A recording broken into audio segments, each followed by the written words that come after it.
Good morning class. ये topic मैं आपको पहले ही एक्सप्लेन कर चुकी हूँ, टाइप्स ऑफ मिक्सचर्स। ये मैंने इसीलिए स्लाइड आपको दिखाई जिससे कि आप प्रॉपरली अपने नोट्स बना सकें। सो नाउ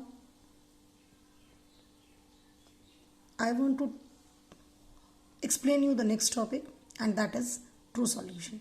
हम एक वर्ड पढ़ते हैं सॉल्यूशन, उसमें एक पर्टिकुलर वर्ड हम यूज़ कर रहे हैं ट्रू सॉल्यूशन। ट्रू सॉल्यूशन का मतलब क्या है, क्योंकि इस चैप्टर में हम यहाँ पर डिफरेंट टाइप्स ऑफ सॉल्यूशंस के बारे में पढ़ेंगे। ये जो चैप्टर है is matter around us pure में यही है। सो ट्रू सॉल्यूशन क्या होता है? और true solution is a homogeneous mixture of two or more substances. मतलब दो या दो से ज़्यादा सब्सटेंसेस को अगर हम मिक्स कर रहे हैं तो वो होमोजीनियस मिक्सचर जो बनता है that is known as true solution. आप पानी में चीनी को मिला दीजिए, आप पानी में नमक को मिला दीजिए, क्या होता है? उजाला को मिला दीजिए, आयोडीन मिला दीजिए, क्या होता है? कुछ नहीं, एक हमें सॉल्यूशन बनकर मिल जाता है और हमें सॉलिड और जो हमारा सॉल्वेंट है और जो सॉल्यूट है वो हम अलग अलग नहीं कर पाते हैं। तो that is basically what true solution. तो एक जो सॉल्यूशन होता है उसके दो कंपोनेंट्स होते हैं, एक सॉल्वेंट एक solute. Basically what is solvent? Solvent वो है जिसकी मात्रा ज़्यादा है, सीधी सी बात है। जो अमाउंट में ज़्यादा है वो सॉल्वेंट है और जो अमाउंट में कम है दैट इज सॉल्यूट। तो बेसिकली एक सॉल्यूशन के दो पार्ट्स होते हैं, कंपोनेंट्स होते हैं, सॉल्वेंट एंड सॉल्यूट। उनकी डेफिनेशंस भी यहाँ लिखी है, इसीलिए the composition is in larger amount is the solvent and the component is in the lesser amount is known as solute. तो अगर आप पानी में चीनी मिला रहे हैं तो किसका अमाउंट कम है? चीनी का, तो वो सॉल्यूट होगी, और पानी का अमाउंट ज़्यादा है तो वो सॉल्वेंट होगा। लेकिन अगर मैं इसका उल्टा कर दूं, ज़्यादा चीनी लूं पानी कम लूं, तो उस केस में मेरे दोनों कंपोनेंट्स चेंज हो जाएंगे। अगर मेरे पास एक बड़े बर्तन में चीनी है और पानी सिर्फ मेरे पास हाफ आ ग्लास है और मैं उनको ऐड करती हूँ, तो उस केस में किसका अमाउंट ज़्यादा है? चीनी का, तो दैट इज़ सॉल्यूट। और पानी का अमाउंट कम, चीनी का अमाउंट ज़्यादा है तो दैट इज़ सॉल्वेंट, और पानी का अमाउंट कम है तो that is solute. So you must understand this.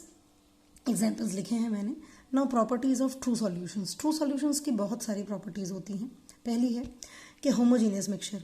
Homogeneous mixture का मतलब क्या है? होमोजीनियस मिक्सचर का मतलब है कि उस मिक्सचर की कंपोजिशन चारों तरफ सेम है। हम कहीं से भी वो मिक्सचर अगर लेंगे तो वो उसकी कंपोजिशन सेम आएगी।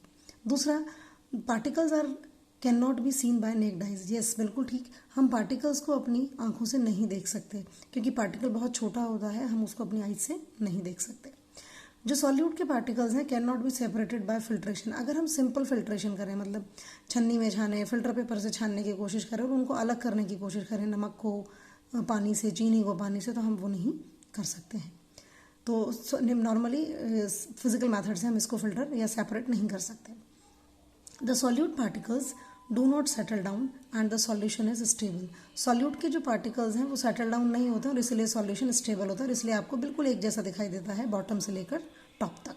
And the last is the particles do not scatter a beam of light passing through it and the path of the light is not visible.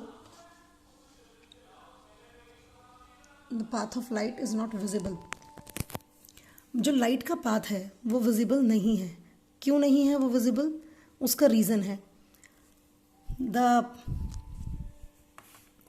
उसका रीज़न ये है कि जब हम किसी भी सॉल्यूशन से लाइट पास करते हैं तो लाइट पास करने पर उस लाइट का पाथ हमें दिखाई देता है, लेकिन ट्रू सॉल्यूशन के केस में हमें वो पाथ दिखाई नहीं देता है। उसका रीज़न है क्योंकि जो मिक्सचर का जो कंपोजिशन है दैट इज़ होमोजीनियस। ये पार्ट मैं थोड़ा सा आगे की तरफ अपनी स्लाइड को लेकर जाती हूँ तो यू कैन सी कि मैं क्या कहना चाह रही हूँ। मैं ये कहना चाह रही हूँ आपसे, दिस इज, ये आपने फर्स्ट केस में सॉल्यूशन से आप लाइट पास कर रहे हैं, इसमें नहीं दिख रही है, इसमें दिख रही है। This is the reason, true solution है ये। इसमें लाइट का पाथ जो है, रास्ता हमें दिखाई नहीं देगा। Thank you.